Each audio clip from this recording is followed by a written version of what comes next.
Hello, and welcome to another episode of the Caffeinated Librarians. I'm Simona. And I'm Amanda. And on this episode, Amanda and I will be discussing the Fear Street film trilogy that premiered on Netflix with Fear Street in 1994 on Friday, July 9th. Not June. Sorry, we're in July. So this Doesn't film, feel like it. I know. This film trilogy is loosely based on the Fear Street novels by R.L. Stine. And the trilogy tells the story of the cursed town of Shadyside and why its inhabitants are doomed to live lives filled with misery, death, and despair. Well, considering you're living in a town called Shadyside and the other town is called Sunnyside, feels very like a given. Yeah, so the trilogy opens up with the first one called Fear Street Part 1, 1994. And it opens up with a bang. So there's this young bookstore clerk named Heather, and she's being stalked, and she gets murdered in the Shadyside Mall. And thus kicking off the events of our cursed town of Shadyside. Oh, I also want to point out, I thought it was really funny. I don't know if you caught it, but the first thing you see she works for B. Dalton. If anybody in the 90s remembers B. Dalton, which is, I don't think, around anymore. The first thing that happens is she's checking somebody out and she hands her a Fear Street book and she calls it pedestrian and trashy. And I was just like, this is a good sense of humor. And they even have on the shelves the Fear Street novels, which is, yeah. I was kind of yeah, I'm this is what I wanted. No, it is really nice. That entire scene, because I wasn't familiar with the bookstore at all. I didn't know it was actually a bookstore. But it was really nice because you do see a lot of the Fear Street novels. R.L. Stine isn't on it. I think he goes by his full name, which I didn't know, but I kind of figured it's R.L. Stine. And I know you see some Stephen King novels as well. So these were these little Easter eggs that they put into the first film and also with the other films as well. And the opening itself is an homage to the first Scream movie, which came out, I think, in 96. Well, a lot of the great slasher flicks, when it came to the serial killer slasher flicks, came out around the 80s and 90s period. So you did have a lot of the Scream. You did have a great theme with even bringing in the villains that were going to be later in the show, too. You had a lot of the Jason Voorhees. You had a lot of, also, I think the last one was more reminiscent of the Witch, or the Vitch, however people want to pronounce it because it's got two V's. Yeah. And stuff like that. I thought that putting Stephen King in there, because I know R.L. Stine and Stephen King are quite fond of each other as friends. It's kind of interesting to see how they've always played with the genres of horror, and R.L. Stine has always been having fun with his own genre himself. And I think the Fear Street novels were very reminiscent of the classic slasher serial killer vibe mixed with this curse that's clearly going on in town. No, definitely. So just a brief just summary of what's going on. So the town of Shadyside for over 300 years has been plagued by these vicious serial killings where essentially a person with no history of mental illness, no history of violence, suddenly goes completely violent and murders a bunch of people. And one of the many cool things of the opening scene is that you see newspaper clippings, and I loved the opening sequence. It was very well done, and you have to really pay attention because they have a lot of detail in each of those images that sort of flash by as the credits are rolling. And the murders go back to the founding of the town, which in 1666 was called Union. So it goes back to the very first killing, where this pastor went insane, killed a bunch of children, took out their eyes. And that's cool. The first killing.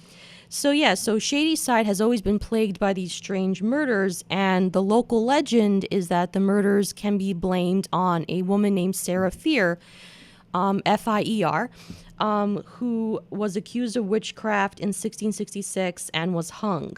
So supposedly she made a pact with the devil, cut off one of her hands, and basically decided to curse the town. So she wasn't happy about it. She was not happy at all about being murdered. So we're eventually introduced to the main characters of this story. So Dina Johnson, who lives with her younger brother Josh, their alcoholic father, and their mother's not really in the picture. and she and her friends, who are an eclectic bunch of kids, I will say, and I really did like them. I liked the characters more. Yeah, they were great. The second time I watched the first movie. They're such great characters. I think the guy was my favorite. I forget his name. Was it Pete or what is it? It was like their best. He was kind of the. I liked that they didn't go off trope necessarily, super trope in this case. Like you always have like the guy of the group is usually like the like jockey kind of person. He's not jockey at all. He just wants to get high and have a good time. And I really enjoyed that. I liked when he like literally like I think he had his shirt off and he's not like ripped or anything, and I'm just like, he's just a dude. Yeah, I love this guy. I actually put his name as Josh, and I just realized that's Dina's younger brother. Yeah, so I put the wrong name. Well, anyways, cool dude. Cool dude. He'll be cool dude. Yeah, so he, Kate, which is, she's the valedictorian, she's a cheerleader, she's involved in every club, possibly in the school, and she also sells drugs on the side because, like everyone in Shadyside, they want to get bananas. out. Exactly, they want to leave, they want to get out because it's like there's no life in Shadyside, so it's just a very miserable place to be. So she and her friends get sort of drawn into this sort of murder conflict that arises. And I will mention briefly that Dina was in a relationship with Sam, who I will admit I believed was a guy at first. The name Sam is always a hard one. I thought so too. I think because she's like, I hate you, Sam. Cross that out. It's like, I never want to see you again, Sam. Yeah. And then you find out, like, it's a girl, and you're like, oh, okay, surprise. And then it's like, oh, okay, so this is where we're going with this. But Sam is moving to Sunnyside, which is 30 or somewhere. I think it's Sunnyside. Yeah. She's moving 30 minutes away, but I'm not going to lie. I'm going to diss Dina here for a moment. Okay. I hated Dina in the beginning so much because she was so angry that she was moving only 30 minutes away. She was like, yeah, you're gonna move 30 minutes away, it'll be the end of us, you're just trying to get away from me. I'm like, no. She's like, no, it's my mom. She's like, yeah, go play family with your new mom. And her mom is clearly homophobic and does not like that her daughter has been seeing Dina. No. And I get that, but you didn't really get that until the hospital scene when she's there and she's like, oh, you're such a bad influence, get away from my daughter. Yeah, because like Amanda said, Dina's girlfriend Sam or Samantha moved to the prosperous town of Sunnyvale. I thought it was Sunnyvale or Sunnydale. Some sunny things. I know they were. I think they were influenced by Buffy because Buffy takes place in a town called Sunnydale. And when I was hearing Sunnyvale, I was like, oh, is it Buffy? And I think they were sort of influenced by that. But she basically is a cheerleader. So she and Dina reunite because Dina is in the band. And they're having a vigil in honor of the fallen Sunnyvale, mall employee. Yeah. In honor of Heather, who was the first victim that you see in the film, and that's where Dina sees Sam, and Sam, of course, has a new boyfriend, which Dina is not feeling. They have an argument. Well, to be fair, he like grabs her butt. Yeah. And she's just like, yeah, go to him. What are you doing? Grabbing you? Yeah. To be fair, I'm going to put out a quick disclaimer real fast. There are going to be the film does have some trigger warnings, but very few. Some as far as like misogyny is concerned, like light misogyny. I mean, not light, but maybe it's there. There is some, I would say, some slurs against the LGBT. Yeah. But as I said, it's very few and far between. It's more timepiece than anything. So going into that, it's like, yes, her butt was touched by this jockey football player. And Dina did not like that, to say the least. No, so there's like this juxtaposition of while they're arguing, all of a sudden a fight breaks out between the football players because the Sunnyvalers make a off-color comment like, what's new? This always happens. This is what happens when you're trash. Like, what's the big deal? They even go and threaten them and tell them they should just die. Exactly. So like this epic fight breaks out, and eventually they're on the bus ride home, and this is the moment that sort of kicks off like what eventually will happen, where Dina is pissed off because Sam is with her boyfriend and some other dude, and they're tormenting them, following their school bus. Yeah, no, they legit like tracked him down, and they were behind the truck, and I was over here like, what they ended up doing, the little Shadysiders opened like the emergency hatch, which is the back door of like the school bus and Yeah. they like dump like Gatorade or whatever on their car, like Yeah. a big container of it, and their Yeah. car crashes, So setting off the event. Exactly. But I'm yeah. over here like, yeah, those guys were jerks. Get them. They did deserve it. I love seeing that because these are things I wish I could do. So they crash, and Sam like stumbles out, and she ends up basically touching the bones of Sarah Fear, and that triggers off a series of like images that flash in her mind. So that event is basically what triggers these group of past shady side killers that basically go after Sam. So basically what they're doing, it's sort of like, and it's an homage to one of the moments when they're watching a scene from Jaws when they're chucking blood in the water, and they mention how sharks are drawn to blood. The killers essentially are drawn to Sam's blood. So No, I thought it was Dina's blood because for some reason, I don't know, the last movie she put her blood in the thing. yeah, Because maybe she touched it too? I think it was Sam. I think it I think originally it was initially Sam. Yeah, and then she yeah. got cursed by the witch. I thought she was going to be the killer. Yeah, Next. yeah. She was the murderer in this instance. Yeah, so basically the killers of time past are drawn to Sam. Dina and her friends concoct this like elaborate plan to draw them to the school. So they smear Sam's blood on them, which I thought was very brave considering that they're putting their lives in danger. They're basically being hunted by these psychotic killers. Long story short, things don't end well for Kate and not Josh, but I can't remember his name. I feel so bad. They don't. Things cool don't, guy. The cool guy. Things don't end well for them. They unfortunately die, and I was so sad when they both died because I wanted them to make it, but they end up dying. Dina is able to save Sam by killing her.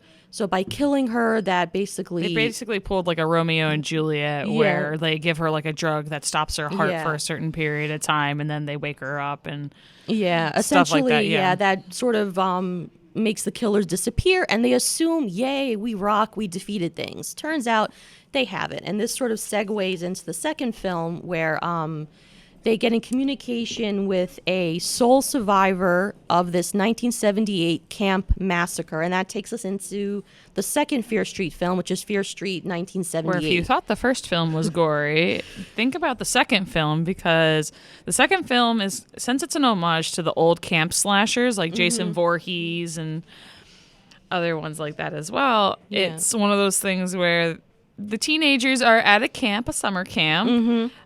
You're dealing with the main character of this one is the survivor, and I forget her name. In the film she goes by Ziggy Berman. Ziggy Berman. So we'll call her gonna Ziggy call her Berman. Ziggy. Yes, and she's played by the actress who plays the redhead in Stranger Things. Yes. Which I thought was like, oh, yay, she's back doing weird things. And she plays basically the same character. Angsty. Angsty, yes. Very Angsty girl who's being tormented by the other campers for also being from Shady Side. Exactly. They don't like her, and her sister needs this opportunity to become a mature adult, save up money, and go to college. And the sisters don't really like each other.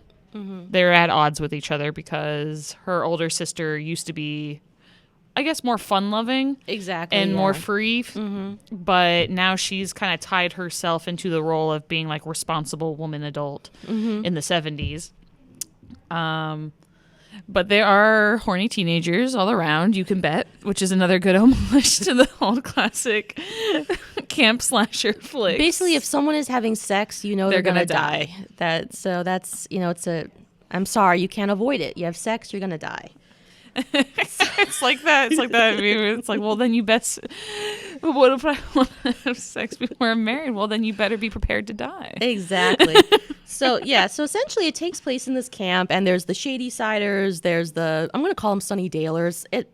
Sunny people. Sunny people. And it's really funny because exactly. It's like there's like this epic scene where they're having a color war, and one of the camp leaders, who turns out is the in the 94 storyline, he's the mayor of Sunnyvale or the brother is supposed to be or something. Yeah. He's obviously a lot younger, and he's basically stoking the good side up and saying, we've never lost a color war. We're gonna murder these people, and And I like how the hippie, Literally. yes, the hippie is the representative for the shady side. She's like, it doesn't matter if we don't win. What matters is we tried. Hurrah. And basically, that's sort of. That was all an act. She's over here. She's smoking the weed. But she also wants to date the preppy boy or get with the preppy boy, which she does. And I'm like, good for you. I'm like, hippie and jock got together. Good for you. And there's a very important thing is Nurse Lane, who is the mother of Ruby Lane, who was one of the famous killers who in 1965 or 68 killed her boyfriend and killed her friends, is the nurse at this camp. So she's weird. She is weird. Right off the bat, you get that something is not quite right about her. And I also didn't notice that in the first film, she also makes an appearance looking exactly the same, which is probably what threw me off, because she didn't age well in 94. You win some, you lose some. Exactly. So Nurse Lane, basically what you find out is she's been trying to uncover the history behind the curse surrounding Sarah Fear, what really happened. And Cindy and her boyfriend Tommy, and then her friend Alice, and Alice's boyfriend, whose name I can't remember, they basically discover Nurse Lane's diary, which is also a map of the campground, which, dun dun dun, is where the original settlement was. So the tunnels, but there's no mole people here. Yes, so it's like, dun, dun, dun, surprise, surprise. So they discover this map, and they decide, another surprise in horror films, to go out in the woods at night. They uncover this, like, tunnel. At the same time, poor Tommy. Yeah, poor Tommy. Poor Tommy. He got turned into the murderer in this case, and he wore a burlap bag over his face, and he had an axe, and he was just chopping everybody up, and I was like, yeah, so get in there. So Tommy basically is another victim of Sarah Fear, and he ends up being the axe-wielding murderer that wreaks havoc in the camp. Cindy and Alice are able to escape him because there's a cave-in in the tunnels. Was Alice the blonde one? The one with yes. the short? I loved her so much. Her and her boyfriend, they were having a good time. The first scene you see them in, they're just smoking. They're going at it. And then they're like, smoking, have a good time. The guy's literally got a shirt off with a cowboy hat, and I was like, aesthetic. Yes. But then they're listening to like, I forget what's the song they're listening to. Cherry Bomb? Cherry Bomb. And I was just like, yeah, I want to party with these people. They're so cool. And her boyfriend's name is Arnie. I have the note there. So Alice, Arnie, and Tommy basically went into the woods. Tommy goes crazy because he falls under Sarah Fear's influence. Axes Arnie. Cindy and Alice escape. They go into the tunnels. There's a bit of arguing that ensues, because you never really understood me. We were once friends. You sold us out, blah, blah, blah. And Cindy basically realizes that the devil's mark, which is the satanic mark, which was created by Sarah Fear when she first created the tunnels, is actually a map. So she uses the devil's mark to navigate through the tunnels. Yes. Of course, while they're in the tunnels, because they're in spooky, demonic-infested tunnels, bad things start to happen. Those Satan tunnels. Exactly. Back at it again. So there's basically two things happening. So while people are being slaughtered on the campgrounds, Alice and Cindy are trying to get back to the campgrounds. Ziggy, of course, there's an awesome scene where Ziggy and Cindy communicate with each other because eventually they reach the, what are they called? Not the restrooms, the, outhouses? Yes, the outhouses. The outhouses. So there's a really cool scene where Ziggy is like staring through one of the toilets. She was like, what are you doing down there, Cindy? But before anything could happen, they're like, Tommy breaks in and like they scatter. So they're still separated. There was also some other like movie montage in this too, like Carrie.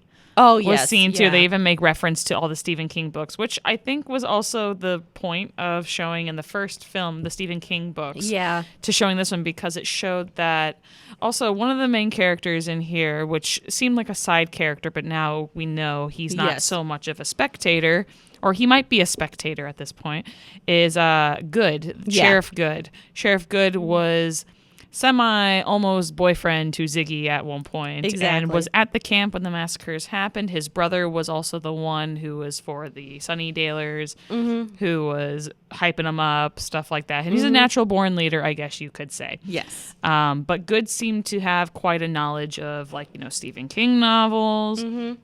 stuff like that. And him and Ziggy shared a cute little kiss, and I was just cute. It's not passionate. It was cute. It's cute because they're still teenagers. Because they're little they're like tweenies. They're tweenies. They're like 14. One thing I appreciated, which you see a lot in horror films, is that there's a lot of strong female characters. There can be. There can be some non, but usually speaking with horror films, there's always like the girl that survives. She seems to be, yeah. That's why they're called final girls. Exactly, yeah. Yes. So basically, Cindy, Ziggy, and Alice decide we're going to end this curse once and for all for Shadyside, for everyone who's ever perished. Unfortunately, Alice doesn't make it. Womp womp. Sacrifices. She doesn't make it. Cindy and Ziggy realize that there's other killers that are like chasing after them. So you have Ruby Lane, you have the milkman who murdered a bunch of housewives in the 50s. I remember I wrote all their names down at some point. There's some kid with a weird head who has a baseball bat and is like bashing people's faces in. And you got some other like coal miner guy with like a I can't tell if it was a plague doctor mask or if it was more of like just a coal miner's I think mask, it was an old tiny coal miner mask. I was like, where did you come from? Yeah.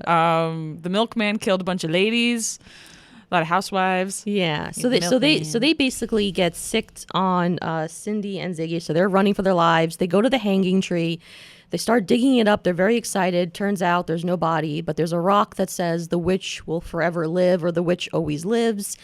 They're being closed in on. There's the milkman, kid with the bat, Ruby Lane. Think Scooby-Doo, like that one Scooby-Doo movie where all the monsters come out. And it's like everybody they've ever known. Yes. Like Cyber Chase, little cartoon, or like that live action one where it's like all the monsters come back and you're like, oh. Yeah. All right. Dramatic moment. Cindy says, run. They're after you, Ziggy. Run, run, run. Unfortunately, Tommy, who we'll call him Axeman, chops up Cindy in a very unrealistic scene. While her chest is being chopped in, she still manages to talk and saying, you can survive a little bit, I'm sure. I don't know. It's a very dramatic moment where she basically, while also Ziggy's being stabbed by the milkman because she doesn't really make it, and they're reaching out their hands, and there's this epic moment where they talk like we'll never be separated, and then they die. Well, now they're separated. Exactly. So they die, and Ziggy is brought back because Good appears in the nick of time, gives her some CPR, and she survives. She survives, and she's sad. Yeah, so she's basically saved. She's being wheeled away in an ambulance, and she basically tells Good, I know what happened. It was Sarah Fear. You believe me. The curse is real. The curse is real. Good gives her this look. He says, I believe you. And then basically it goes back to the 94 timeline. And essentially, Ziggy is revealed because I don't know why because she went by Cindy Berman. So apparently that's her real name. I think Cindy Berman was her real name. I thought her name was Catherine. I thought Cindy was the older sister. I can see their faces. I cannot remember their names. Too many people to remember. Either way, what they don't realize is that the woman that they're talking to is not Cindy, who was the older sister. It's Ziggy. That's her name. I think her name is Catherine. So that's the shocking reveal, is that the one they're talking to is, like Ziggy. It's not the older sister, Cindy. And then, of course, I'm trying to remember what happens at the end of basically. So essentially, the tables kind of get turned, and Dina then becomes the target because I believe they go to bury the hand with Sarah Fear, what they think is Sarah Fear's grave, and Dina ends up touching the remains, kind of like Sam did in the first movie, and she ends up living the life. She ends up becoming kind of going through the memories of Sarah Fear, and that's where 1666, the third part of the Fear Street movies, kind of comes in. And in this one, Sam, you see all the people, all the actors from 94 and 78 come back, and they're playing different roles as villagers in this kind of this newly colonized town. And since it's a colonized town, there's going to be strong, heavy Christian beliefs going on, and the devil's in everywhere. So Sam plays Sarah Fear. So, but we later find out that Sarah Fear looked totally different than what Sam did. But it's kind of like have a moment in my shoes. Yeah. Kind of a moment. So Sam is there as also her girlfriend. Kind of. See, hidden lover. Yes, the preacher's daughter. The preacher's daughter. And her father ends up being the one who murders a bunch of kids by stabbing their eyes out. And that was a really cool scene. I loved that scene. I was like, oh no. No, it was done so well, because basically what happens, Dina, who basically, as Amanda said, gets transported back into 1666. She's reliving the events that led to Serafir's hanging. And Serafir, you learn, surprise, surprise, is an outcast. She's different from other women. Well, what's interesting is that I think her father at one point even says that we colonized this land. So it sounded like they had a level of respect, at least at some point. But I think it was their mother that something kind of happened with. But, you know, things start to go wrong when all the teenagers decide, hey, let's go dancing in the woods on the full moon night. And I'm like, you know you're not supposed to do that. Exactly. You know you can't. I'm like, have you never read, what is it? Oh, God. The Crucible? Yeah. That's how everything started. They were all dancing naked in the moonlight. And then they're like, oh, you danced in the moonlight, you witches. So basically things sort of, you know, go wrong from there. Basically, any moment of frivolity and bad things will happen. You can't have that. That's a pagan thing. Yeah. So basically, bad things start to happen in the town. The crops go bad. People are getting sick. You know, dead dog found in the well, water poisoned, blah, blah, blah. And it's all because she kissed a girl. Exactly. In the woods, and she got found out. So what happens is these two characters in particular are the ones that sort of start the rumor that the woes of the village are because of witchcraft. Satan. So, and I can't remember. Well, there's the actor who plays Tommy in the first film. He goes by, I guess, Crazy Thomas in the village. Yes, he's a fear-mongering evangelist who goes around the town. Basically, he's a doomsdayer who's like one of those people you see in New York City that's like, the end is nigh. Yes. He's the man who everyone thinks is crazy. He goes around preaching about Satan and how he's here. The devil's here. Exactly. He's here to plague us. He doesn't want us to be here. Yeah. We got to do everything we can. What side are you going to be on? Have you sinned today, sir? Yes. He's that sort of a gentleman. And he's got also really greasy hair, so you can tell he's crazy. He does. Yes. So he and a group of other men, one of the men who accuses Sarah, and he also accuses Sam of witchcraft, and that's because Sam refuses his perverted advances on the night that they danced on the full moon. Exactly. Everyone sees his little diddly-doo. Exactly. So basically, he accuses them of witchcraft, and of course, because the town is already predisposed to believe that Sarah is meddling in things she shouldn't, they're obviously, you know, they're ready to believe him.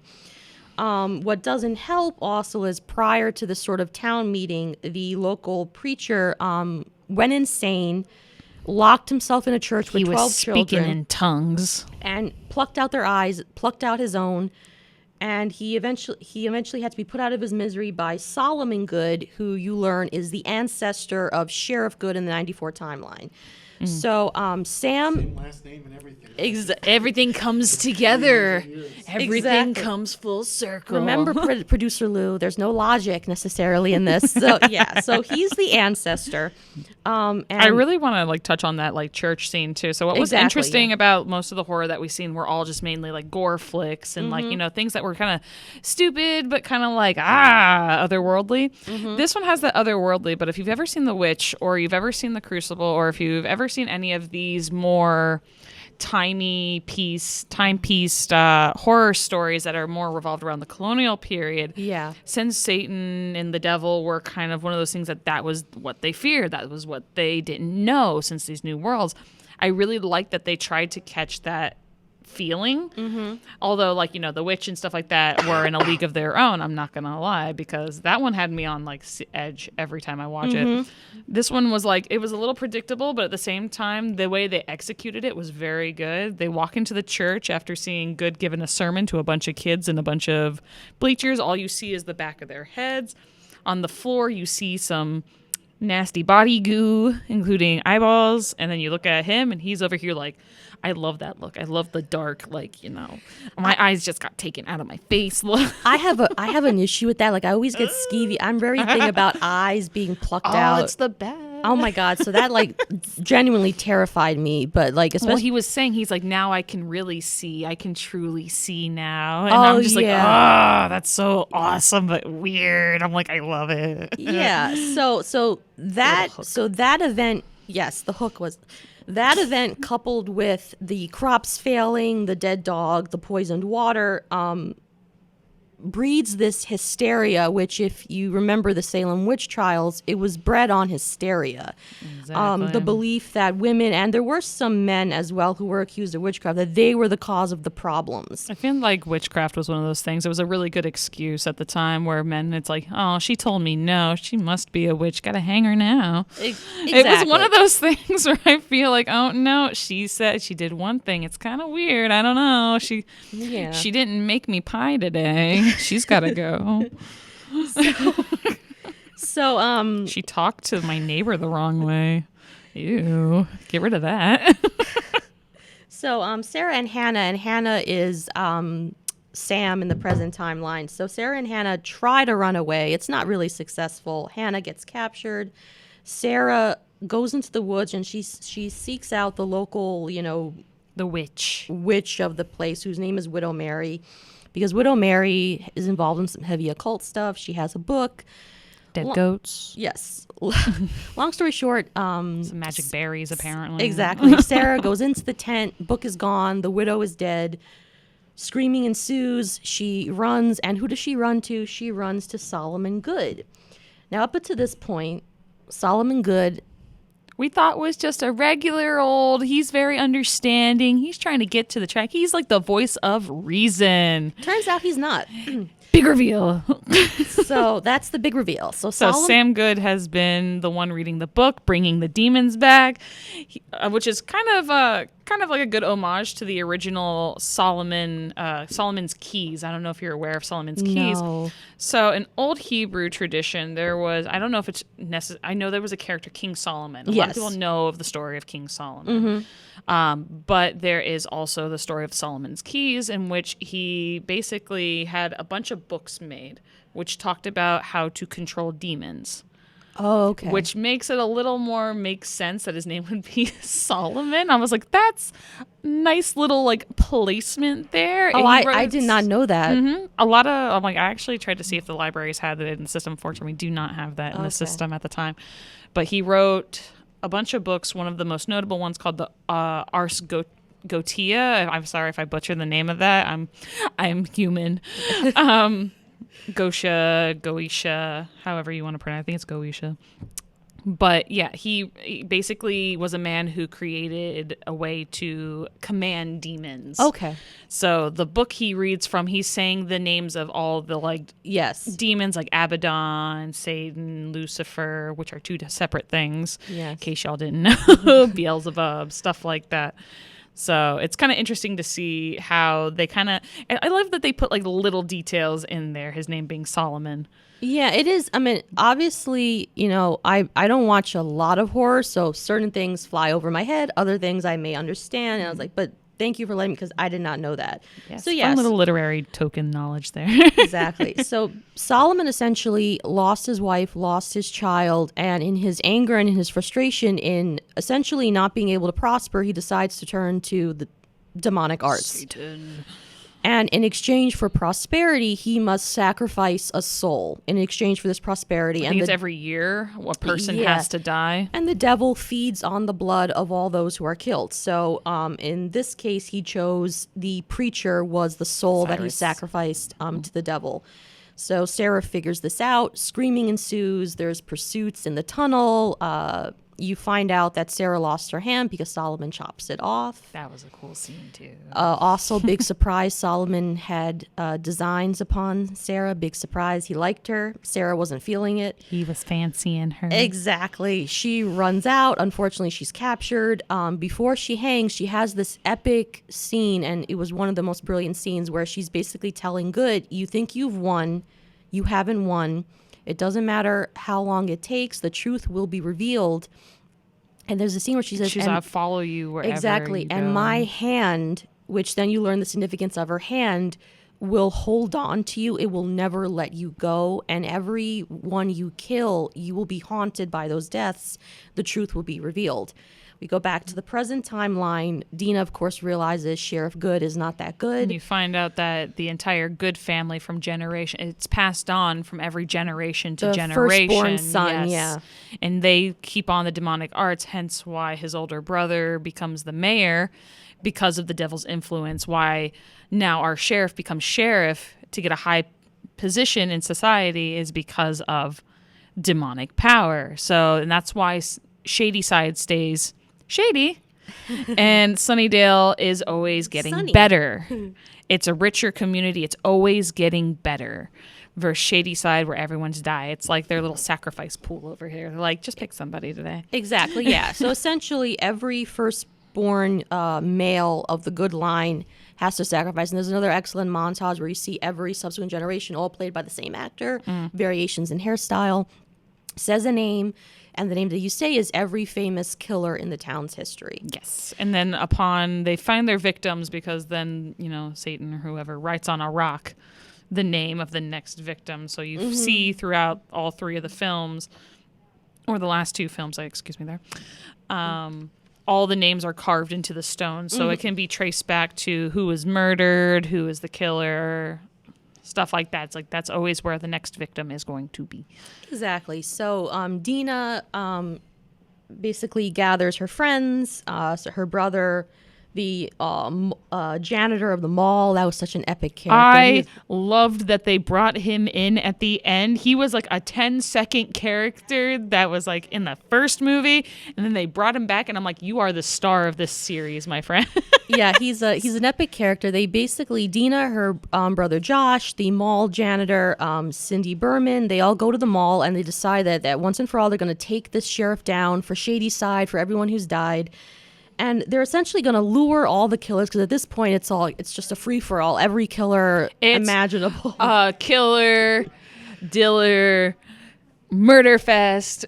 Because at this point, Dina's blood is the one they are going after. And so they get the mall. And if you are a 90s baby, you will understand the importance of neon and black lights and like rave parties. I literally was like this entire time, like, now where's the party? Exactly. Play the music. And and it's like, yeah. starts going like those glow sticks that you could pop and put in the freezer. Weird Alice in Wonderland posters you saw at Spencer's. Exactly. It's like, whoa, trippy so stuff. It's big nostalgia time. Also the importance of the mall. Long live the mall. So basically they all gather in the mall. All the killers come to the mall. There's epic scenes where like they're turning the killers against each other. That was the best. I loved it. They're just stabbing each other and going at it. And I'm like, go, go, go. I wanted to put money on that one.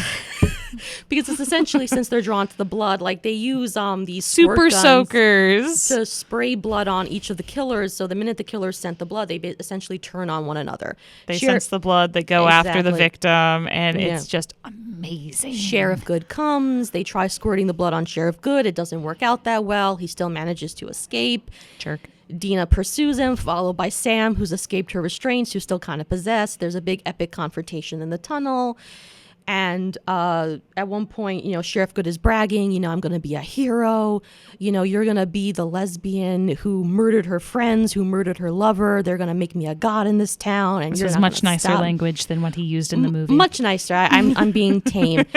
But Dina says, I can one-up you there. And she basically, kicks him off her, and he somehow, there's like this, what we failed to mention is there's this gigantic pulsing, I'm not going to call it a heart, but it's this is where the villains of the movie, the murderers, come. They're like an amalgamation of gross, lumpy goo that has like a heartbeat going on. They all come out of this goo. There's flies, something out of D&D, and it's just nasty. You're just like, oh, that's like burnt something. You're just like, nasty. Yeah, so Sheriff Good, his hand touches it, and when he touches it, Sarah Good's promise comes back to him, where she basically says, I'm going to follow you, my hand will always be on you, you're going to relive. So he basically essentially feels the pain of all of his victims. So you see Cindy, Ziggy's older sister, you see Tommy, you see Alice. You basically see everyone that he's killed in order to achieve what he's achieved. And lastly and epically, you see Sarah, and Sarah, aka Dina, stabs him through the eye and kills him. So, hooray for her. So all the killers disappear. There's exactly, happiness abounds. There's finally sunshine in Shadyside, Sunnydale. And it is here that I had an issue with the film, but then they made it a non-issue in a sense, is that they just left the tunnels. And what did they leave behind in the tunnel, Simona? The book. The book. And I was sitting there with Brian and I was watching it, and I'm just over here like, they literally like, oh, here, I'll help you. The girls are helping each other out of the cave. I'm like, get the book, get the book, get the book, get the book, get the book. And I'm like, nothing's capsizing, get the book. I'm like, when it comes to satanic things, you burn the satanic thing. You get rid of it, or you keep it somewhere safe, keep it secret, keep it safe. Lord of the Rings, done. It's like, take the book. And they didn't take the book. They just were whatever about it. They're like, okay, everything's fine. They get to be with their girlfriend. Maybe we should give them the benefit of the doubt. It was a traumatic situation. A lot was going on. Yeah, but they were smart up until this point where they were like, hey, let's cover ourselves in blood. Let's trap them in the mall. Let's get really close to these murderers. Let's sell drugs. And I'm like, and you're going to draw the line at taking the satanic book? I'm like, come on. But I wonder if they even realized the book was there. Like, I almost got a feeling that they completely forgot about the book because... Well, if you think that Sarah Fryer, if she had relived the memories of Sarah Fryer, she knew about the book. She touched the book. True. She knew about the book, and even Sam admitted about the book. He was like, it's right there in front of the symbol. They're like walking they're walking across the symbol as it like disappears, and the book is just sitting there. I'm like, just take the book. Take the book. Take the book. Well, it meant obviously the ending, it wouldn't be a horror movie if you didn't have an epic like you think you've won. No. So basically what you see is you see the book. All of a sudden you see this. Though. Yeah, you see a hand clutch the book and bring it out of the frame. The police, have it in evidence, but this person's just like, snatch. So essentially it opens it up to potential like more films. But it did, excuse my language, piss me off because I was like, you can't have the happy ending. But never with these things in the world, never. This is why I said burn the book. But I thought it was also maybe sort of a lesson that, because the source of the good's power is essentially evil. It's pure evil. That's the source of their power. So it kind of makes sense that evil never goes away. You can't do anything. Well, I'm one of those people that's like moralistically I argue against good and evil if it actually exists. But it's one of those things where if you're going for the story-based thing, no, you can't outrun it. Where there's good, there's always evil. Yeah. It's always black, there's always white. Mm-hmm. It's like yin and yang. It's you can't have one without the other. Like Sailor Moon, like we discussed last week. You can't have the happy side of the moon and not have dark side of the moon. As her mom said. Look at that, coming back full circle. Full circle. But no, you can't have one without the other. And they just, did the one thing they shouldn't have done, which is leave the book. I'm still mad about that. But at the same time, if you're going to leave the book, that's fine because then it sets up for other movies. I would love to see more. I would love to see what they do. I want to see how they do it. I'm so for it. Maybe they'll do a different ritual from the book because they only focused on one. Oh, yes. I think because we only saw like 2 pages of the book, 2 full. Like we saw the men in the robe, skeleton in the robe. We saw the Baphomet with the symbol. Yeah. And then we saw something else, probably naked something in there. I don't know. Because like the book was full of spells. So it was very well kept too. Did you see the ink on that book? Yeah, well, it was fresh. I was like, he's taking really good care of this. Well, if that's the source of all your prosperity, I take good care of it too. The pages, still good to go. Yeah, considering it's 300 years old, maybe even older. Right, and all he did was keep it in a ton. Or wait, no, didn't she have the book? The girl had the book? No, she had the hand. Yeah. I was over here like, I looked at the book and I was just like, wow, 300 years. It's in really good condition. But this is how all librarians should preserve books, I guess, at this point. Exactly. But the good thing, too, was that you learned that Sarah Fear was not the cause of the problem. She essentially was a wronged woman in her lifetime and a wronged woman for 300 years. And another good reveal was that the people who touched the hand, it was Sarah attempting to communicate with them. Unfortunately, it took Dina to realize, because also Dina had a leg up. Dina also got the hand back. She basically she did step one. Yeah. Because once the hand was removed, there was no way of being able to, because everybody got the wrath of Sarah. Yeah. And I think that's what turned them ultimately into murderers versus other things. Yeah. But once the hand was returned to her, it was like, no, here's my side of the story. So that was really good, because you realize that Sarah was trying to help the town. She was trying to ultimately reveal what the source of the problem was. So going into like my final thoughts, the films are really good. I know a lot of people disagree about whether or not they're horror. I know my older sister didn't think they were that terrifying. They are, I would say they are considered horror, but are they incredibly scary? Like, there's different parts of horror where it's like, is Jason Voorhees, are they like the slasher films technically really scary once you really look at them? I'm sure at the time they were very scary. Yeah. But if you look at them now, I don't think they're like, there's different kinds. There's like jump scare horror. Yes. And then there's like the horror of like slasher flicks because of the blood and the gore, and it's like that's not inherently like scary, like it makes you go but it does make you go ooh. Yeah. So it's one of those things where you're like, ouch, ooh, like Yeah. it makes you feel uncomfortable, and I would say that's a big aspect of horror in itself. But I felt like I do consider these horror because, one, they are homages to slasher flicks. There is a supernatural entity. There is an evil. There is some jump scary moments, but not incredibly large. It's one of those ones where it's more of like a suspense thriller. True. On that side of horror. Mm-hmm.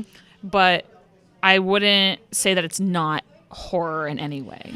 No, definitely. I agree. And I enjoyed the films more on, like, the first two on my second watch. I enjoyed them a lot more. I love the characters, and I would love to see more films bringing in new characters, because essentially, especially with The Good Family, even though they Maybe deny... bring it to the modern time. Yeah, even though they deny any knowledge of it, I highly doubt that they were ignorant of what their ancestors were doing all this time. So it opens up for more stories, more characters. It opens up the possibility where, if you want to, I kind of like if they would keep it more in the 90s versus the modern time, because I have a thing, like, I like not seeing cell phones.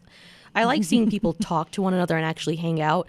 So I would like for it to be kept in the 90s if possible, and seeing maybe like later 90s or whatever, you know. I'd also like people to learn that also during the 94 movie, the kid had AOL Instant Messenger, which they said his sister got mad at him for, because of the fact that she's like, do you know how expensive that is? I'm like, do you people realize Discord is cheap? Discord, Facebook Messenger, Snapchat, all those things are free. All those things are free. All you have to do is have Wi-Fi or your data plan on your phone. But back then, we had dial-up. And so he was on for hours speaking like milady over here. And she's like, you can't be up all night on Instant Messenger. And I'm over here like, the pain. I technically in 94 was only like maybe like 3 years old. I was born in 91. So, but at the same time, I was still part of that generation that knew about that, and I still had dial-up. I had dial-up. Yeah, that was so annoying. My school still had dial-up. I remember we used proxies all the time at night school to get into AOL. I'm like, they're paying the bills. Oh my God, dial-up. Kids these days will never know. So yeah, so I'll basically end it where I really enjoyed the films. I would really recommend them. They're going to be a blast for any R.L. Stine fans, any horror fans. They're good films. But do please go into it understanding that these are not Goosebumps. Yes. Because a part of me was expecting that, in the sense that Goosebumps isn't inherently gory, isn't inherently like hardcore. R.L. Stine wrote the Fear Street novels for young adults. Yes. And the novels are written kind of like teen slasher, like serial killer stories. But I would say if you're going into it saying, oh, I loved Goosebumps because they're all kind of kooky and silly. Yeah, Fear Street is kooky and silly. But at the same time, it is a bit stepped up, and it was actually a lot more graphic than I thought it was ever going to be. Yeah, definitely. What I will say is that the films are for mature viewers, because aside from the gore, there's also, sexual There's like a couple content. sexual content, yes. Nothing like extreme, but at the same time, be mindful of that. I saw a tushy. Exactly. Be mindful if you're a parent listening or actually you'll be watching us, like, just be mindful of that. And also what I will say is that Netflix has the content ratings and the warnings there. So there's no reason to be ignorant and be like, oh, surprise. Like there is also online resources you can find as Exactly. well to look at content as Yeah. well. Also, I think we both agree that we really enjoyed these films. Yeah. Can we talk about the soundtrack for 2 seconds? Sure. Here, because the 90s soundtrack started with Closer by Nine Inch Nails. That's one of my favorite songs. I'm sorry to anybody who's had to listen to it who is telling me, no, Amanda, that's an awful song because it's incredibly graphic and sexual in nature. But I just love that song. That's the first song they like cue into, and I was just like, yeah. And then like the next song is another Nine Inch Nails song. I was like, yeah, I love Nine Inch Nails. And then it just kept going with other songs that I was just like, this is such a good soundtrack. that was one of the criticisms. Basically, not the choice of the song. Basically, where I think they were hammering it too hard. Like, this is the '90s, like it was. You gotta really understand that it's in the 90s, but everybody's fashion was actually pretty on fleek. I'm not gonna lie, there lit. Yes. Because when I was in the 90s, I remember my mom put me in like overalls, and it was bad. 90s had like the worst fashion sense because of the fact that it was like grunge. It was grunge era, so you either had really dumb looking high-waisted like pants for like younger people, and everything was baggy, and it's like, I don't care. It's kind of like how I feel now, like going into 30. I'm just like, I don't care. No, I mean, what I will say, and I'll end on this note. If there ever was a period of time that was terrible for fashion, it was the 2000s, and I'm a teen of the 2000s.